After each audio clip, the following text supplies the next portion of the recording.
विमान अपघातात अजित पवार यांचं दुर्दैवी आणि अकाली निधन झालेलं आहे।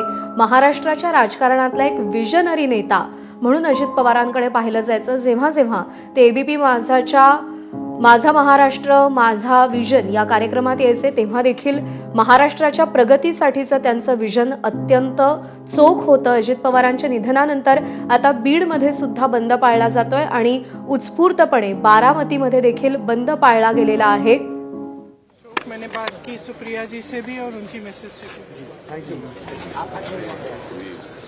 गांधी यांची प्रतिक्रिया आलेली आहे। त्यांनी सांगितलेलं आहे की मी सुप्रिया सुळे आणि सुनेत्रा पवार यांच्याशी बोललेले आहे, त्यांच्याशी बोलण्याचा प्रयत्न केलेला आहे।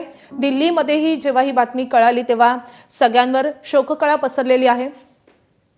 की ज्या मुख्य बाजारपेठी आहेत त्या सध्या हळूहळू बंद करायला सुरुवात झालेली आहे। ही सर्वात महत्त्वाची बाजारपेठ आहे सुभाष रोड परिसरातील। खरं पाहिलं तर मागील वर्षभराच्या कालावधीपासून अजित पवार हे बीडचे पालकमंत्री म्हणून राहिलेले होते आणि त्यानंतर एक कार्यकर्त्यांशी त्यांची चांगली नाळ जी आहे इथल्या तळागाळातील कार्यकर्त्यांशी जोडलेली होती। ज्या ठिकाणी आमदार विजयसिंह पंडित यांचं राहतं घर आहे, शिवछत्र परिवाराचं घर आहे, तिथे सध्या हे कार्यकर्ते जे आहेत ते देखील गर्दी करायला सुरुवात झालेली आहे। आपण पाहू शकता की अजित पवार या ठिकाणी ज्यावेळेस पालकमंत्रीपद त्यांनी हाती घेतलं होतं त्यानंतर त्यांची प्रत्येक कार्यकर्त्यांशी थेट संपर्क जो आहे तो देखील झालेला होता आणि त्यामुळे त्यांचं बोलणं जे असायचं। काय झालं होतं अजितदादांशी शेवटचं बोलणं?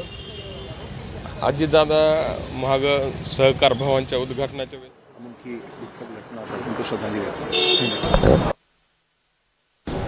प्रतिक्रिया आपण पाहिली आहे, श्रद्धांजली अर्पित केलेली आहे त्यांनी।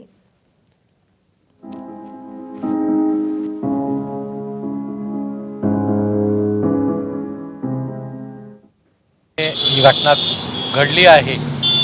नक्कीच अजितदादांची जाणीव ही महाराष्ट्राला सातत्याने होत राहील। सर, आज एका बाजूला बातम्या यायच्या पवार कुटुंबीय एकत्र येणार का, राजकीय एकत्र येणार का, कौटुंबिक एकत्र बऱ्याच वेळा दिसायचे आणि त्यानंतर अशी बातमी कानावर येणं काय वाटतं?